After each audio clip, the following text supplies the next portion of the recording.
미안합니다. 오소서 성령님, 새로나게 하소서. 내가 생명의 빵이다. 나에게 오는 사람은 결코 배고프지 않을 것이며 나를 믿는 사람은 결코 목마르지 않을 것이다. 안녕하세요. 친구들 잘 지냈어요? 그래도 이렇게 선착순으로 신청해 주니까 신부님이 기쁩니다. 역시 언제나 한결같이 신부님 옆에 있는 사람은 우리 수연이, 그 다음에 또 복음이 어디 있어요? 복음이 안 왔습니까? 온다고 해놓고 이런 우리 주원이, 그 다음에 잠깐만, 이름 알아. 신부님이 네 이름. 이게 나이 먹다 보니까 가끔 이렇게 깜빡깜빡 할 때가 있어요. 유진이 민규야, 너 어디 아프냐 오늘? 아니야, 농담이야. 성당 왔길래. 그래도 우리 민규가 의리가 있네요. 참 고맙습니다. 이렇게 신부님 외롭게 미사 안 드리게 해주려고 이렇게 우리 친구들 함께 해줘서 고맙습니다.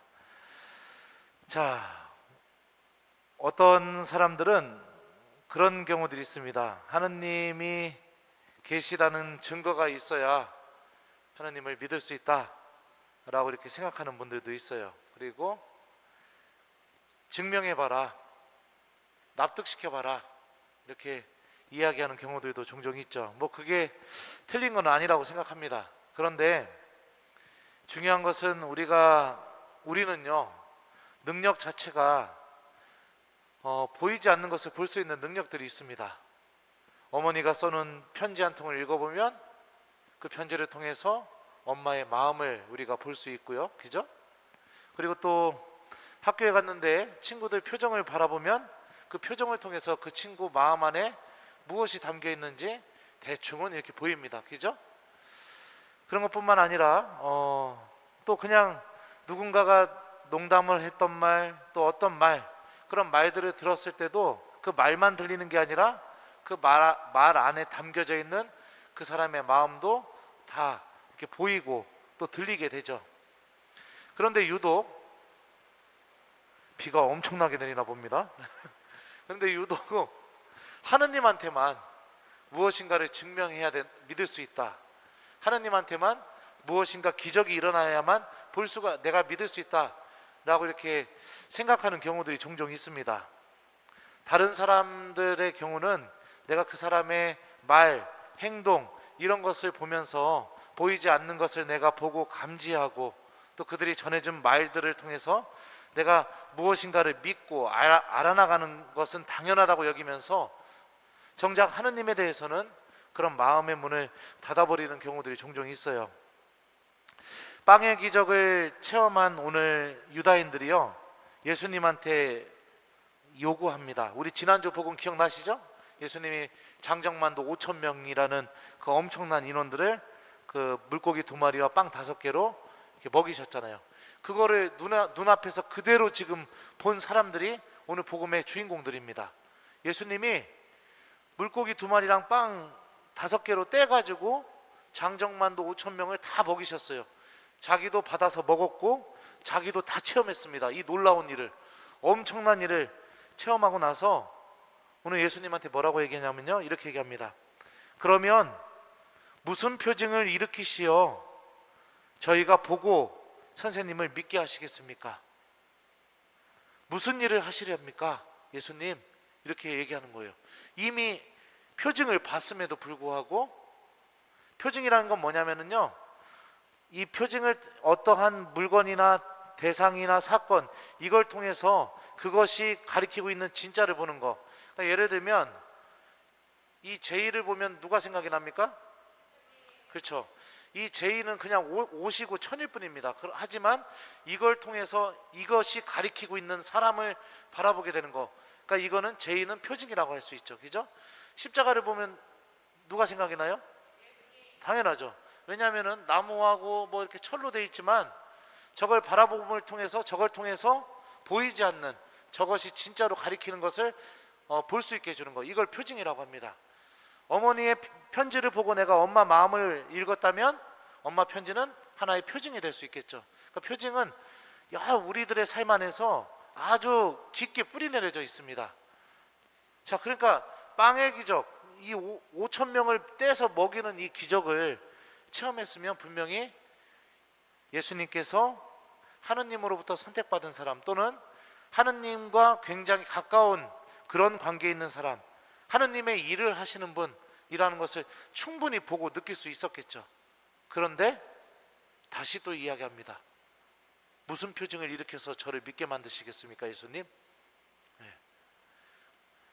정말로 우리들의 삶 안에서도 이런 유혹들이 많이 다가옵니다.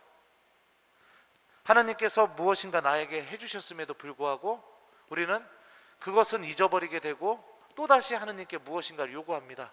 주님, 이것만 해주시면 제가 당신을 믿겠습니다. 주님, 이것만 제가 해결되면 제가 성당 나오겠습니다. 주님, 이때까지만 좀 참아주십시오. 저 이거 시험 꼭 통과해야 됩니다.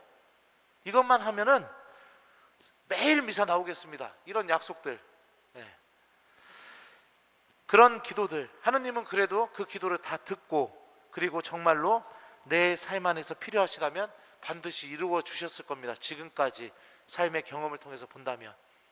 그런데 계속해서 표징만 요구하면 어떻게 되는가? 오늘 유다인들이 보여주죠. 절대로 믿음으로 나아갈 수가 없다. 이게 오늘 복음이 우리에게 주는 메시지입니다. 하나님한테 기적만 요구하고 표징만 요구하고 무엇인가 또 다른 것을 계속해서 원하기만 하고 그러면서 하나님과 관계를 맺으면 하나님께서는 그럼에도 불구하고 우리에게 은총을 주시고 계속해서 우리들을 인도해 주실지 모르겠지만 결국에는 믿음으로 나갈 수가 없게 됩니다. 이런 유다인들이 예수님 십자가 아래에서 뭐라고 얘기한지 아세요? 예수님 십자가 아래에서 이 말을 했던 사람들이, 네가 메시아거든 십자가에서 내려와 보거라. 그러면 내가 너를 믿겠다고 이렇게 얘기합니다. 그 마지막 순간까지 십자가에서 내려와 보라고. 그러면 내가 믿겠다고. 그러니까 믿음이라는 것은요, 하나님이 나에게 무엇인가를 해주기만을 바라는 게 믿음이 생기는 게 아니라 주님께서 이미 우리에게 주셨던 은총들 안에 담겨져 있는 그 하나님의 메시지, 하나님의 마음을 바라보게 되는 것, 그걸 바라보고 내가 하나님께로 다가감을 선택하고 또 하나님께 내가 마음을 두고 의지하게 되는 것, 이게 정말로 우리들의 믿음을 굳건하게 만들어주는 것이라고 생각해 볼 수 있죠. 유다인들은 예수님한테 오늘 이렇게 말합니다. 그분께서는 하늘에서 그들에게 빵을 내리시어 먹게 하셨다는 성경 말씀대로 우리 조상들은 광야에서 만나를 먹었습니다 라고 이렇게 얘기하죠. 그러니까 이게 무슨 얘기냐, 그러니까 만나를 먹었던 우리 조상들이 체험했던 그 기적과 비슷한 기적을 예수님 당신이 만약에 일으켜준다면 이제 우리가 당신을 믿겠습니다, 이런 의미겠죠. 이런 유다인들의 요구에 예수님은 오늘 이렇게 대답합니다. 하늘에서 너희에게 참된 빵을 내려주시는 분은 내 아버지시다. 이것도요, 원문을 직역하면 이렇게 번역됩니다. 그러나 내 아버지께서는 하늘에서 너희에게 참된 빵을 내려주고 계신다. 그러니까 동사도 현재형으로 썼어요. 지금 이 순간에도 하나님은 계속해서 참된 빵을 내려주고 계신다. 그리고 그 참된 빵이 무엇이냐? 내가 생명의 빵이다. 나에게 오는 사람은 결코 배고프지 않을 것이며 나를 믿는 사람은 결코 목마르지 않을 것이다 라고 예수님 자신이 바로 매일 지금 이 순간 계속해서 하느님께서 내려주고 계시는 참된 빵이심을 예수님이 계시하고 있죠. 미사는 참된 빵이신 예수님을 만나는 순간입니다. 그분의 말씀을 듣고 또 성체 안에 살아계시는 예수님을 우리가 만나고 체험하는 시간이 바로 이 미사 시간이죠. 그렇다면 우리가 하나님을 믿는 이 여정 안에서 무엇인가 또 다른 기적 이런 것들만 요구하는 것이 아니라 이미 하나님께서 매일매일 우리에게 생명을 주는 빵을 담아 놓으신 이 미사를 통해서 하나님을 바라보는 게 정말로 중요하다고 볼 수 있죠. 이 미사를 통해서 하느님을 바라보지는 못하면서 그냥 또 다른 거, 그냥 내가 원하는 거, 내 욕심 채우기 위해서 이런 것들만 계속해서 요구한다면 결국에는 그거는 믿음이 아니라 하나님한테 거래를 하고 있는 것이고, 하나님께서 더 이상 줄 게 없으면 언제든지 등 돌릴 수 있는 그런 삶으로 나아가게 된다는 것을 우리가 생각해 볼 수 있습니다. 그러니 우리는 이미 능력을 가지고 있습니다. 어떠한 것을 통해서 보이지 않는 것을 볼 수 있는 능력들을 이미 가지고 있죠. 그렇다면 이 미사를 통해서도 보이지 않는 하느님, 그러지만 우리와 함께 계시는 하느님을 좀 보려고 생각해 봤으면 좋겠어요. 그것은 무엇이냐? 내 마음의 문제라고 생각합니다.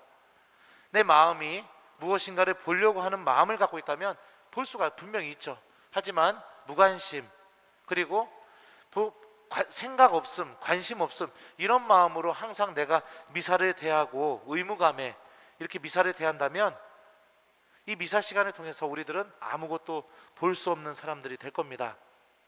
지금 우리 코로나 때문에 미사 드리기 굉장히 힘든 시기입니다.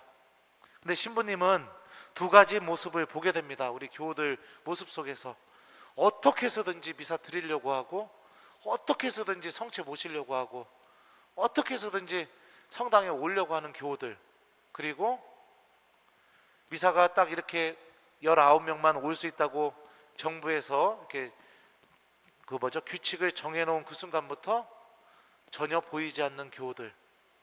그러니까 좀 물론 그분들도 나름대로 사정이 있겠죠. 예수님이 이렇게 말씀하셨죠. 어디예요? 네.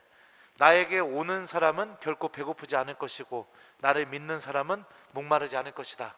이 문장을 보면 나에게 오는 사람과 나를 믿는 사람은 이라는 이 두 가지 표현이 서로 짝을 이루고 있습니다. 그러니까 문법적인 표현으로 보자면 서로 병행을 이루고 있다라고 이렇게 성서학자들은 이야기하는데요. 이게 무엇이냐? 다가가는 사람이 믿음을 갖고 있는 사람이고, 믿음을 갖고 있는 사람이 예수님께 오는 사람이라는 것을 의미합니다.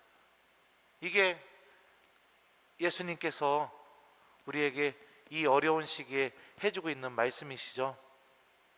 여러분들은 어떤 양식으로 살아가십니까? 어떤 양식이 여러분들의 삶 안에서 생명을 주고 있습니까? 주님께서는 이 미사 때마다 계속해서 우리에게 참된 빵, 생명의 양식, 그리고 우리의 영혼을 살리고 우리를 강하게 붙들고 하나님 나라로 인도할 수 있는 그런 힘이 담겨져 있는 말씀과 성체를 주십니다. 마지막으로 오늘 복음에서 예수님께서 하셨던 이 말씀을 여러분들에게 남겨드립니다. 한번 곰곰이 생각해 봤으면 좋겠습니다. 나의 양식은 무엇인가? 너희는 썩어 없어질 양식을 얻으려고 힘쓰지 말고 길이 남아 영원한 생명을 누리게 하는 양식을 얻으려고 힘써라. 무엇인가 계속해서 기적만 요구하고 내가 무엇인가 설득당하고 납득되고 이해되고 그래야만 하느님을 믿을 수 있고 하느님께 갈 수 있다는 그런 마음을 갖고 있는 사람들은 정말 죄송하지만 이 미사를 통해서 하느님을 보기가 어려운 사람들인 것 같습니다. 그럼에도 불구하고 이 자리에 어떻게 해서든지 미사를 드리려고 이렇게 앉아있는 우리 중고등부 친구들, 또 이 유튜브로 미사를 이렇게 드리려고 지금 올 수는 없지만 함께하고 있는 우리 중고등부 청년들, 주님께서 정말로 이 값진 시간을 통해서 우리 영혼을 살리시는 은총을, 우리 영혼에 생기를 불어넣어 주시는 그 생명을 나눠 주실 거라고 신부님은 생각합니다. 일주일 동안 우리 오늘 복음 말씀 잘 기억하면서 하나님한테 무엇인가 해줘야만 믿을 수 있습니다 라는 그런 마음을 좀 내려놓으시고, 우리가 예수님의 말씀처럼 그분께서 주시는 생명의 양식을 얻으려고 좀 이렇게 노력하는 한 주간이 되었으면 좋겠어요. 미사에는 자주 올 수 없으니까 매일 미사책이라도 좀 한 번씩 읽어보고, 그러면서 주님께서 나에게 주시는 이 영적인 생명을 잘 얻는 우리 중고등부 청년들, 그리고 우리 교우 여러분들이 되셨으면 좋겠습니다. 내가 생명의 빵이다. 나에게 오는 사람은 결코 배고프지 않을 것이며 나를 믿는 사람은 결코 목마르지 않을 것이다. 아멘. 아멘.